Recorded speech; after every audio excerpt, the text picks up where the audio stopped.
Assalamualaikum warahmatullahi wabarakatuh. Kami dari kelompok 3 pada kesempatan kali ini akan menyampaikan materi tentang Bani Umayyah di Andalusia. Pada kesempatan kali ini, saya tidak hanya sendirian, tetapi dibantu oleh teman-teman saya. Yang pertama, Ahmad Lutfi Wirawan. Yang kedua, Muhammad Raihan Damanik. Yang ketiga, saya sendiri, Fauzia Amalia. Dan yang keempat, Arum Yudianingsih. Langsung saja untuk poin yang pertama, yaitu awal berdirinya dinasti Umayyah di Andalusia.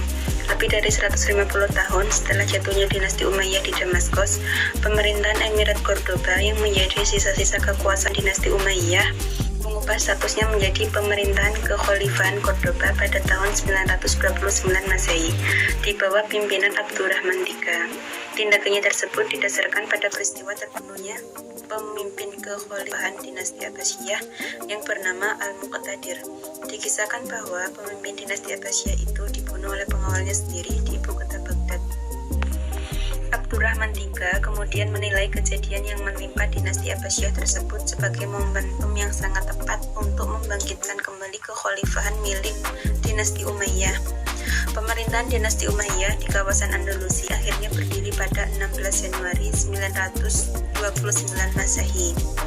Dinasti Umayyah di Andalusia kemudian dipimpin oleh beberapa penguasa besar selama masa kepemerintahannya, yang secara garis besar ada 3 pemimpin lainnya, yaitu Abdurrahman yang berkuasa pada tahun 961 Masehi sampai dengan 976 Masehi.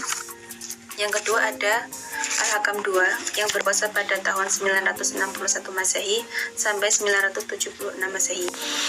Yang ketiga ada Hisham II yang berkuasa pada tahun 976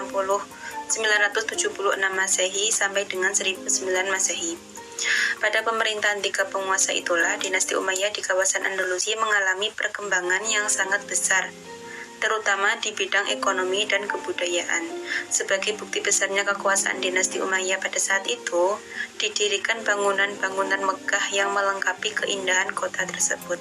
Salah satunya adalah Masjid Cordoba di Universitas Cordoba. Bangunan kota yang cukup masif pun membawa kemakmuran bagi seluruh rakyat yang tinggal di kawasan Andalusia. Untuk poin yang kedua, yaitu wilayah kekuasaan Bani Umayyah. Bani Umayyah memperluas wilayah kekuasaan ke semenanjung Iberia, Andalusia atau Spanyol yang dikuasai oleh bangsa Gothia. Perebutan wilayah kekuasaan tersebut dipimpin oleh panglima perang, yaitu Tariq bin Ziyad. Ia berhasil menaklukkan kota Cordoba dan Toledo yang merupakan ibu kota Visigot. Selanjutnya, Bani Umayyah juga berhasil menaklukkan Sevilla, Zaragoza, dan Barcelona, daerah Aragon dan Castilla. Selanjutnya, Bani Umayyah memperluas kekuasaan ke wilayah timur laut sampai dengan ke pegunungan Pirenia. Pemimpin Bani Umayyah di Andalusia. Dinasti Umayyah di Andalusia yang berkuasa dari 756 sampai 1030 Masehi berhasil mencapai kemajuan dengan banyak menginspirasi peradaban Eropa untuk keluar dari zaman kegelapan, terutama ketika dijabat oleh Abdurrahman I, Abdurrahman III, Al-Hakam, dan Al-Hajjaj Al-Mansur Billah atau yang disebut dengan Muhammad II. Dinasti Umayyah di Andalusia berkuasa kurang lebih selama 275 tahun dengan 16 khalifah. Yang pertama, Abdurrahman Ad-Dakhil. Yang kedua, Hisham bin Abdurrahman. Yang ketiga, Al-Hakam bin Hisham. Yang keempat, Abdurrahman Al-Aushad. Yang kelima, Muhammad bin Abdurrahman. Yang keenam, Munzir bin Muhammad. Yang ketujuh, Abdullah bin Muhammad. Yang kedelapan, Abdurrahman An-Nasir. Yang kesembilan, Hakam Al-Mutasir. Yang ke-10, Hisham II. Yang ke-11, Muhammad II. Yang ke-12, Sulaiman. Yang ke-13, Abdurrahman IV. Yang ke-14, Abdurrahman V. Yang ke-15, Muhammad III. Yang ke-16, Hisham III. Di antara 16 khalifah tersebut, Bani Umayyah mencapai masa keemasan pada masa pemerintahan Khalifah Al-Walid I atau Al-Walid bin Abdul Malik yang memimpin pada tahun 705 sampai 715 Masehi. Saya akan mempresentasikan tentang kemajuan Bani Umayyah di Andalusia. Berikut pengetahuan dapat dikelompokkan sebagai berikut, yaitu 1. Ilmu agama. Ilmu agama yang ditandai dengan kodifikasi dan pembukuan hadis yang secara resmi dimulai pada masa kepemimpinan Umar bin Abdul Aziz. Yang kedua, ilmu bahasa yang menjadikan bahasa Arab sebagai bahasa resmi dalam administrasi pemerintah di berbagai wilayah. Yang ketiga, ilmu filsafat. Ilmu filsafat pertama kali muncul pada masa Daulah Umayyah. Dimulai dengan penerjemah filsafat Yunani ke dalam bahasa Arab. Dan keempat, ilmu kedokteran. Az-Zahrawi adalah dokter bedah terkemuka di Cordoba yang memberikan kontribusi besar di bidang perkembangan ilmu kedokterannya, khusus ilmu bedah, dan beliau mampu menciptakan alat bedahnya sendiri. Kelima, ilmu kimia ditandai dengan munculnya beberapa ahli kimia seperti Abu Al-Qasim, Abbas Ibnu Farnas, dan As-Sibai. Keenam, ilmu fisika. Salah satu ahli fisika dari Bani Umayyah adalah Ibnu Bajjah yang mengatakan bahwa selalu ada reaksi pada setiap aksi. Teori ini sangat berpengaruh pada fisikawan setelahnya, termasuk Newton dan Galileo. 7. Ilmu astronomi. Salah seorang ilmuwan dalam bidang astronomi adalah Abu Ishaq Azarcoli dan Toledo, Spanyol. 8. Ilmu sejarah.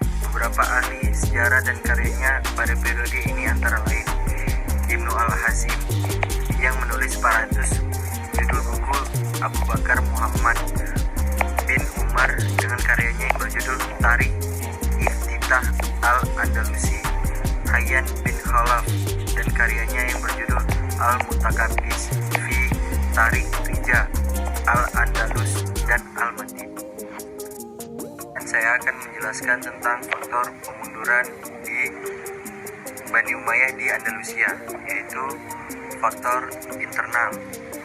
Yang pertama, tidak jelasnya sistem peralihan kekuasaan. Hal ini menyebabkan terjadinya persaingan tidak sehat di antara kalangan keluarga istana, yaitu perebutan kekuasaan di antara ahli waris. Dan faktor yang kedua, tidak adanya ideologi pemersatu. Dengan ini konflik politik sehingga timbulnya kelompok oposisi. Persaingan terjadi antara Arab Utara dan Arab Selatan. Di samping itu pula timbulnya kerajaan kecil yang bernama Muluk Al-Tawaif, mengakibatkan terjadi pemberontakan di mana-mana dan pengacauan politik. Kelompok tersebut mengadakan pemberontakan yang berdampak tinggi bagi stabilitas politik kekuasaan Bani Umayyah di Spanyol.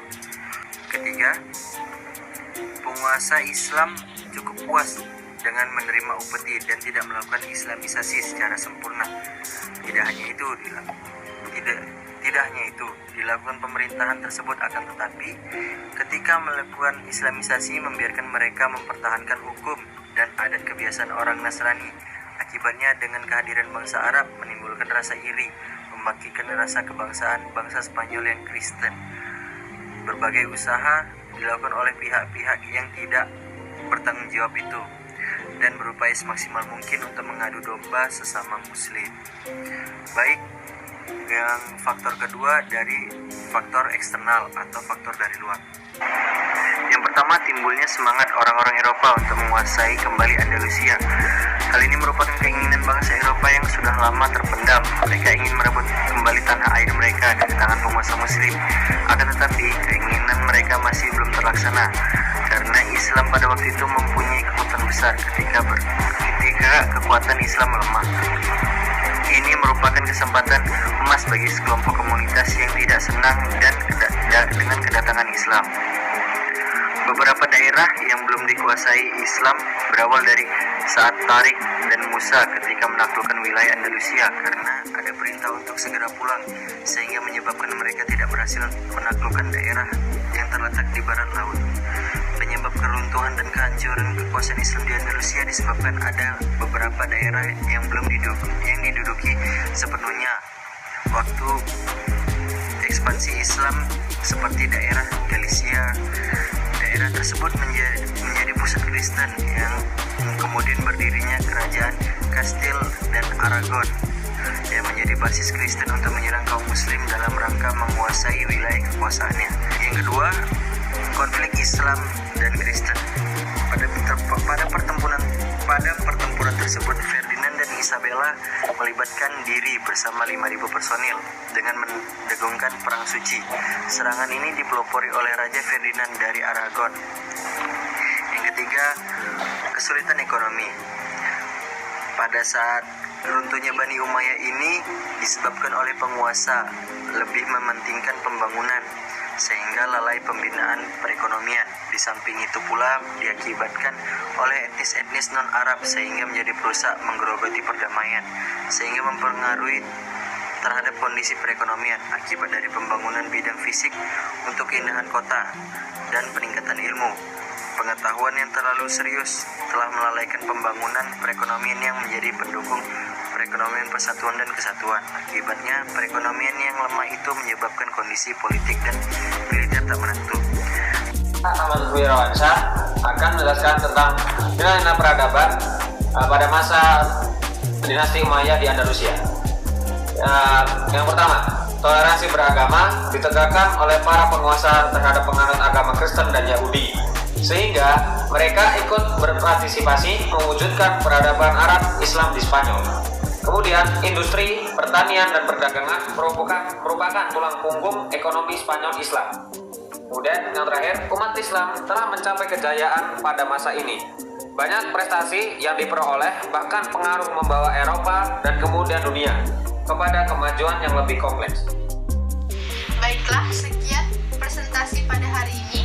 Kalau ada salah kata atau perbuatan mohon dimaafkan. Wabillahi taufiq wal hidayah.